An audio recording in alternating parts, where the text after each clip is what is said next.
आदरणीय ब्रह्मचारी गण, श्रद्धा पूजा सत्कार की भाजन मात्र शक्ति, धर्म प्रेमी सज्जनों, भाइयों बहनों, प्यारे बच्चों, बहुत ही सुंदर कार्यक्रम आपके बीच में चल रहा है। आइए थोड़े से विचार मैं भी आपके बीच में रखता हूँ। प्रातःकाल मैंने एक विचार रखा था, जिसके जानने से सब कुछ जाना होता है, जिसको पाने के बाद फिर कुछ पाने की इच्छा नहीं रहती, यानी सब कुछ पाया हुआ हो जाता है। उस ईश्वर को, ब्रह्म को, जगत पिता को, हमारे जन्म मृत्यु कर्मफल प्रदाता को हमें जानना चाहिए। सबसे ज़्यादा हमारी वाणी से स्तुति, प्रशंसा, गुणानुवाद, प्रार्थना किसी की निकले तो भगवान की निकलनी चाहिए। उसके बारे में बहुत सारी शंकाएं हो सकती हैं। कोई अनेक ईश्वर मानता है, कोई एक देशीय मानता है, कोई अवतार लेना हुआ मानता है, कोई गुरुओं को ही ईश्वर के रूप में मानता है। पहले हमें उसका शुद्ध ज्ञान करना है। सबसे पहली बात, वेद उपनिषद सभी में बात आती है। जैसे एक उपनिषद वाक्य है, एको देवः सर्वभूतेषु गूढ़ः सर्वव्यापी सर्वभूतांतरात्मा कर्माध्यक्ष सर्वभूतादिवास साक्षी चेतो केवलो निर्गुणश्च। इसमें भगवान को कहा एको देवः, जो परमात्मा हम कहते हैं, सुनते हैं, वो एक ही है। 2 3 4 5 10 20 नहीं है। सारे ब्रह्मांड का, सारी पृथ्वी का ही नहीं, इस पृथ्वी पे जितने देश हैं उनका ही नहीं, एक सौर मंडल का ही नहीं, अनंत जो भी संसार में सौर परिवार हैं और दुनिया है, उस सब का एक ही ईश्वर है। अब एक ही है, इसको कैसे समझेंगे? तो देखो, दुनिया में जो रचनाएं हैं उनमें एकता नजर आती है। एक कारीगर किसी चीज को रचेगा तो एक जैसी रचेगा। जैसे भारत में मनुष्यों के शरीर की जो बनावट है वही अमेरिका के लोगों की है, वही चीन के लोगों की है। जहाँ 2 आँखें यहाँ के लोगों में लगी हैं, वहीं सब दुनिया के मनुष्यों की 2 आँखें ही हैं। वहीं नासिका है, वहीं कान है, वहीं हाथ हैं 2, वैसे ही पैर हैं, वैसे ही हृदय बाईं तरफ है तो सबके बाईं तरफ हृदय है। 2 फेफड़े हैं तो फेफड़े, यकृत, प्लीहा, हड्डी, मांस, रुधिर, चमड़ी दुनिया की एक जैसी है। इसलिए कहीं कोई व्यक्ति रोगी होता है तो एक जैसा इलाज होता है। जैसे हृदय का भारत में पेशेंट है तो यहाँ भी वही इलाज होगा, वही अमेरिका में होगा, वही चीन में, वही जापान में। हृदय के बारे में जो शिक्षा बच्चों को दी जाती है वो एक जैसी सब जगह दी जाती है, क्योंकि गाय की शकल सूरत खान पान जो भारत में वही दुनिया में, गधे का खान पान रहन सहन शकल सूरत जैसी है वो दुनिया में है। यानी भगवान ने जो भी रचना रची है उसमें एकता ये बता रही है कि उन सब का बनाने वाला एक ही ईश्वर है। जैसे मैसी फर्गूसन बनाने वाला अलग है तो उसका डिजाइन अलग है, महिंद्रा का अलग है, टाटा वाले की अलग है, हीरो होंडा की अलग है, मारुति की अलग शक्ल है, अलग सारी डिजाइन है। कारीगर अलग अलग होने पर रचना अलग होती है कि नहीं? लेकिन भगवान की रचनाओं में एकता नजर आती है, इसका मतलब वो एक है। दूसरी बात माताओं बहनों ये समझना चाहिए, सर्वभूतेषु गूढ़ः, वो एक निराकार होकर सभी प्राणियों में विद्यमान है। एक चीज होती है साकार और एक होती है निराकार। ईश्वर क्या है? निराकार है, सभी शास्त्र बताते हैं। निराकार का मतलब है जिसका कोई आकार, कोई आकृति, फोटो, तस्वीर नहीं हो। जैसे वायु निराकार है, उसको आप बता नहीं सकते काली गोरी लंबी चौड़ी क्या है, और पृथ्वी साकार है, उसको आप देख रहे हो। जो दिखने में चीज आती है आंखों से, जो हाथ से पकड़ने में आती है, वो साकार चीज है। और जो इन आंखों से नहीं देख सकते, हाथ से पकड़ नहीं सकते, वो चीज निराकार होती है। अब भगवान को सभी शास्त्र निराकार बताते हैं, पर निराकार कैसे है ये समझना है हमें। जैसे मैंने कल प्रातः कहा था कि कारीगर के द्वारा ही कोई चीज बनती है, तो लोगों ने विचार किया जो भी दुनिया में चीज बनाते हैं उनके 2 हाथ होते हैं। भाई हाथ होंगे तभी घड़ा बनाएगा, तभी पांडाल बनाएगा, तभी मकान बना पाएगा। तो भगवान के भी हाथ होंगे, शरीर होगा, लेकिन भगवान के हमारे जैसे हाथ नहीं है, उसके शक्ति रूपी हाथ हैं। निराकार ही है ईश्वर। इसको ऐसे समझ सकते हैं कि जो क्रिया करता है, थोड़ा सा इसको फिर मोटा करूंगा मैं, जो क्रिया जहाँ से गति जहाँ से होती है वो निराकार के द्वारा ही होती है, साकार में अपनी गति नहीं होती है। उदाहरण के लिए आप अपने शरीर को समझो। इस शरीर में जो हाथ हिला रहा है, सिर हिला रहा है, शरीर हिला रहा है, वो क्या है? निराकार है। हम भी निराकार हैं। हम भी माने आत्मा जो इस शरीर में है। कोई चीज इसमें ऐसी है जो निराकार होकर इसमें रह रही है और वो इस शरीर को हिला डुला रही है। जो वो चीज निकल जाएगी तो ये हाथ हिलेगा नहीं, सिर हिलेगा नहीं, वाणी बोल नहीं पाएगी। जब निराकार इसमें था चेतन आत्मा, तब तक इसमें गति दिखाई दे रही थी, और उस निराकार के निकलने के बाद गति ठप्प हो जाए तो गति उसी की मानी जाएगी कि नहीं?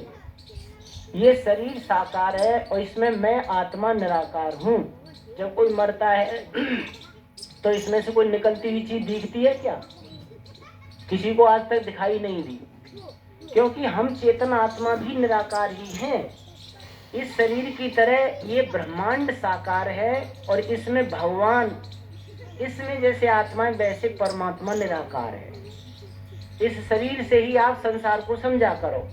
जैसे इसमें मैं आत्मा निराकार हूँ, शरीर साकार है, ये रथ है और इसमें मैं यात्री रथी बैठा हूँ जो आत्मा है, वैसे ये संसार भगवान का शरीर है और इसमें भगवान निराकार होकर के बैठा हुआ है और वो निराकार होकर के गति कर रहा है। जैसे इसमें निराकार के द्वारा हाथ हिल रहा है, वैसे भगवान निराकार के द्वारा गति होती है। आज भी भगवान निराकार होकर बनाता है। जैसे माँ के गर्भ में, पशु के गर्भ में जो निर्माण करता है वो ऐसे हाथ करते हैं क्या? वहां भी गति निर्माण हो रहा है।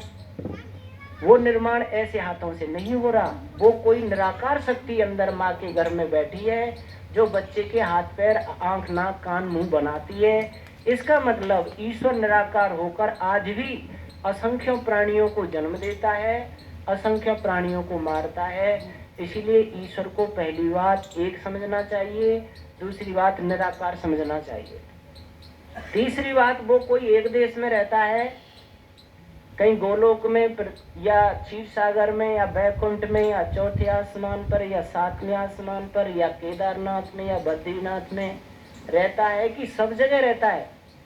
तो सभी वेद शास्त्र कहते हैं सर्वव्यापी, वो सब जगह है, कोई जगह भगवान से खाली नहीं है। अब सब जगह उसकी मौजूदगी कैसे देखें? तो यहाँ एक चिंतन आपके बीच में रखूंगा कि जहाँ निर्माण करने वाला है वहीं निर्माण होता है और निर्माता नहीं हो तो निर्माण नहीं होगा। मोटे रूप में समझना। जैसे किसी ने ये पुस्तक बनाई है छापे खाने में और पुस्तक बनाने वाला इसके साथ नहीं है। ये माइक बनाया है किसी ने फैक्ट्री में, माइक बनाने वाला इसके साथ नहीं है। ये हारमोनियम किसी ने बनाई है, हारमोनियम बनाने वाला इसके साथ नहीं है। इसमें एक नियम काम कर रहा है कि जितना जिसने बना दी है लंबी चौड़ी, जैसे 1 इंच मोटी है और 6 इंच चौड़ी है और मानो 8-9 इंच लंबी है ये। अब ये इतनी ही बड़ी लंबी चौड़ी रहेगी क्योंकि कारीगर इसके पास साथ में नहीं है, पुस्तक बनाने वाला इसके साथ नहीं है, तो ये कितनी लंबी चौड़ी है उतनी ही रहेगी। बढ़ेगी तो नहीं, बढ़ रही है क्या साहब? बढ़ेगी नहीं, घटेगी नहीं। ये माइक भी नहीं बढ़ रहा न घट रहा, हारमोनियम भी नहीं बढ़ रही और न घट रही, जिस कुर्सी पे बैठे हो वो भी उतनी ही है। अर्थात कारीगर अपनी रचना के साथ नहीं होता तो वो वस्तु उतनी ही रहती है, ये सिद्धांत है। अब भगवान की रचनाओं को देखो। भगवान ने माँ के गर्भ में बच्चे को बनाया और वो मानो 1.5 फुट का पैदा हुआ और भगवान उसमें है नहीं रचना करने वाला, तो वो बच्चा 1.5 फुट का ही रहना चाहिए, क्योंकि कारीगर बनाने वाला अपनी वस्तु में नहीं होता है तो वो वस्तु बढ़ती घटती तो नहीं है। विचार करो। इसका मतलब ये पुस्तक जब बढ़ रही घट रही नहीं है क्योंकि कारीगर इसके साथ नहीं है, तो वो बच्चा भी 1.5 फुट का ही रहना चाहिए। लेकिन उसके तो हाथ बढ़ रहे हैं, पैर बढ़ रहे हैं, शरीर बढ़ रहा है, इसका मतलब कारीगर उसमें बैठा हुआ है। रचना बढ़ रही है। कारीगर रहता है तो ईंट रखता है, गारा रखता है, ईंट रखता है, गारा रखकर दीवार बढ़ती चली जाती है कि नहीं। और कारीगर नहीं हो, 10 फुट पर छोड़ दे तो बढ़ेगी क्या अपने आप दीवार? कभी नहीं बढ़ेगी। इसका मतलब दीवार बढ़ रही है तो कारीगर है, तभी तो ईंट गारा रखते हुए दीवार बढ़ती जा रही है। शरीर बढ़ रहा है, इसका मतलब इसमें कारीगर है, तभी तो ये रचना बढ़ रही है। अब बहुत से लोग कहते हैं कि साहब ये तो हमारे द्वारा बढ़ रही है, क्योंकि हम इसमें भोजन डाल रहे हैं, भोजन में से रस रक्त बनता है और वो शरीर में हड्डी और मांस इनको बढ़ाता है, तब ये शरीर बढ़ता है। हमने कहा अगर तुम्हारे द्वारा इसमें वृद्धि हो रही है तो भोजन तो मैं जीवन भर खाता हूँ, फिर एक जगह रुक क्यों जाता हूँ? 5 फुट पे 6 फुट पर रुक क्यों जाता हूँ? भोजन तो बंद करता ही नहीं। अगर भोजन के द्वारा मेरे द्वारा ही बढ़ना हो रहा हो तो मैं तो 10 फुट का होना चाहता हूँ साहब, मैं तो 20 फुट का होना चाहता हूँ, फिर रुक क्यों जाता हूँ?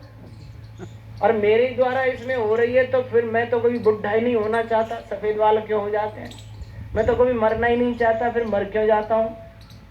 जिस पे साधन नहीं हो चलो वो तो कर ली, जिन पे साधन है वो कम मरना चाहेंगे क्या? वो तो 20 फुट का 30 फुट का भी होना चाहेंगे, जवान ही रहना चाहेंगे।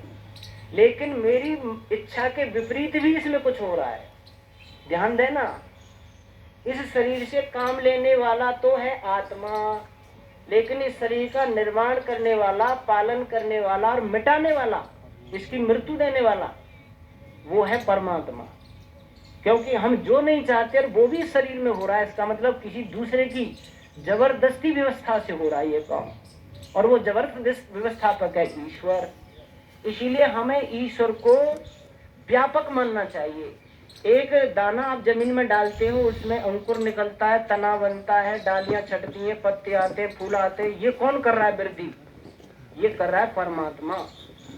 पुराने पत्ते झड़ जाते फिर नए पत्ते आते हैं, पुराने फल झड़ जाते फिर नए फल आते हैं वर्षों वर्षों में। इस सारी व्यवस्था को कौन कर रहा है? ईश्वर। ईश्वर अपनी रचना को छोड़ता नहीं है, हर रचना के साथ रहता है।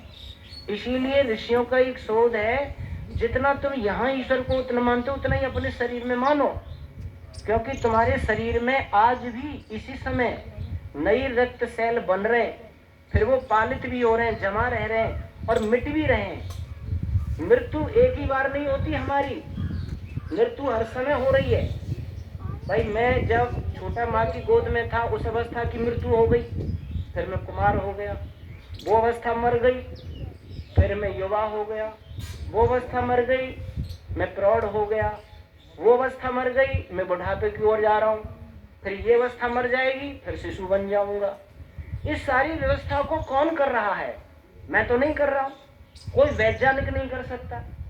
सभी वैज्ञानिक इकट्ठे होकर एक रक्त की बूंद नहीं बना सकते, एक मांस का टुकड़ा नहीं बना सकते, एक हड्डी नहीं बना सकते, चमड़ी का एक छोटा सा भाग नहीं बना सकते। और ये सब ज्ञान पूर्वक शरीर में बन रहा है, निर्माण हो रहा है, पालन हो रहा है। इसीलिए ईश्वर को कहीं दूर मत माना करो, ईश्वर को इस शरीर में और शरीर में से सर्वत्र व्यापक एक रस माना करो। ऐसा मानना ही भगवान की पूर्ण भक्ति होगी, और ऐसा नहीं मानेंगे और एक ही जगह मानेंगे तो भगवान की शक्ति की अवहेलना होगी, पाप लग जाएगा। अनंत ब्रह्म को, व्यापक ब्रह्म को तुम एक छोटे सी जगह पर मान करके